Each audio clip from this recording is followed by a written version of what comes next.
สวัสดีท่านผู้ชมทุกท่านวันนี้พบกับข้าพเจ้ากรกันศรีบาลนี่ก็คือเป็นมือสุดท้ายสำหรับทริปท่องเที่ยวกรุงเทพมหานครนะครับจันทบุรีเนาะก็คือเป็นมือที่3ที่เราเดินทางมาก่อนจะกลับประเทศลาวก็คือบริษัทพาสโกลาวก็ได้นำพาตัวแทนปุ๋ยเก่าเกษตรนาโนหรือว่าลูกค้าที่สนใจปุ๋ยเนาะมาท่องเที่ยวที่ได้รับโปรโมชั่นต่างๆมื้อนี้เองก็คือเป็นมือสุดท้าย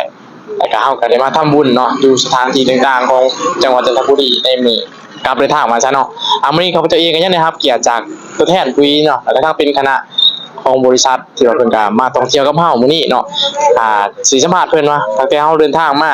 ตั้งแต่วันที่13จนฮอดมื้อนี้เนาะว่ามีความ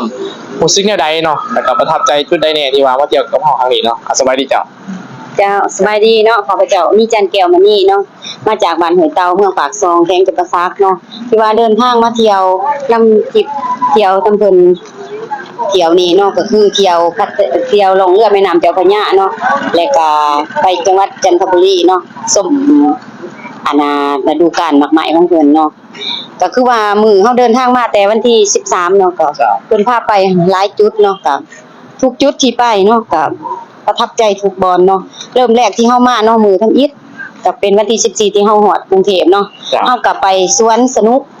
สวนสยามทะเลกรุงเทพคือเพิ่นว่าเนาะก็ประทับใจทุกอย่างเนาะก็ขึ้นเครื่องเล่นอีหยังก็หลายอย่างนำเพิ่นอยู่เนาะแต่ว่าอายุเฮาส่ำนี้นะกำลังมาเล่นสวนสนุกเนาะก็ว่าประทับใจที่สุดเนาะเป็นการว่าย้อนเป็นการย้อนคืนย้อนอดีตย้อนยุคย้อนวัยว่าซั่นซะก็บ่คิดบ่ฝันว่าสิได้มาเที่ยวส่ำนี้เนาะแต่จุดที่2ที่ว่าตอนกลางคืนเนาะเพิ่นพาเฮาไปล่องเรือแม่น้ำเจ้าพระยาเนาะกินอาหารอยู่ในหันเนาะกินอาหารในหันหั่นนะฟรีทุกอย่างเนาะแล้วก็อยู่เทิงห้องอาหารน่ะมันเป็นเรือสำราญของเพิ่นเนาะอยู่แต่ว่าสมาชิกพาสโกลาของเฮาทุกคนแม่นได้รับเกียรติขึ้นไปเทิงชั้น3เนาะที่ว่าบ่แม่นเรื่องง่ายเนาะสิแม่นบ่แม่นเรื่องง่ายคือข้าพเจ้าเนาะถ้าสมมุติว่าข้าพเจ้าสิซื้อปุ๋ยทุกอย่างก็ซื้อได้เนาะแต่ว่ามันบ่มีโปรโมชั่นมาเที่ยวคือจังซี่แต่ว่าข้าพเจ้าตัดสินใจซื้อปุ๋ยเก่าเกษตรนาโนเนาะเพิ่นก็ให้โปรโมชั่นมาเที่ยวเนาะข้าพเจ้าซื้อใส่สวนแน่แล้วก็ซื้อไปเป็นตัวแทนจำหน่ายขายแน่เนาะแล้วก็ได้โปรโมชั่นมาเที่ยวคือในเที่ยวนี้เนาะคือเมื่อวานนี้เนาะตรงนั้นเป็นทริปท่องเที่ยวของจังหวัดจันทบุรีเนาะเพิ่นพาไปหาดเจ้าลาวไปลินน้ำทะเลโอ้มาสุดนี่คุ้มค่าที่สุดลินน้ำทะเลจุใจขนาดลิ้น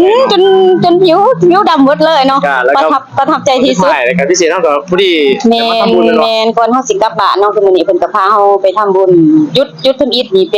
ป็นวัดอีหยังอาจารย์ลืมชื่อเลยวัดที่เฮามาเมื่อกี้นี่เนาะแม่นวัดอีหยังวัดหิกิมอีหยังแหละหลงชื่อโอ้มานี่เนาะก็บ่จื้อปานใดแม่นเนาะแล้วก็มาจุดที่2ก็คือวัดพระเจ้าตากสินนี่เนาะก็ถือว่าประทับใจหลายที่สุดที่ว่าเที่ยวนี้เนาะก็คือมาลงเรือแม่น้ำเจ้าพระยาแล้วก็ไปจังหวัดจันทบุรีเนาะไปหาเจ้าลาวเฉพาะที่ทีมงานของอาจารย์เองเนาะมาจากคนเนาะทีมงานข้าพเจ้าเองส่วนมากคือเที่ยวนี้คือ4คนเนาะซื้อปุ๋ยมาเบิดทุกคนเลยซื้อปุ๋ยมาใส่สวนนี่เนาะซื้อปุ๋ยไปใส่สวนคนละ3ต้นแล้วก็ได้มาทริปนี้เนาะโอเคสุดท้ายอยากให้ทางอาจารย์ฝากช่องทางติดต่อเผื่อมีคนอยากส้มใส่ปุ๋ยกับเฮาด้วยว่ายังมาเที่ยวแบบเฮาเนาะฝากด้วยฝากติดตามเนาะฝากติด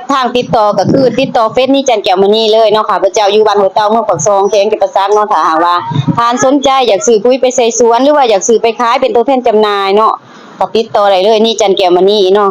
96เบอร์โทร02096777998เนาะขอขอบใจโอเคได้เจ้า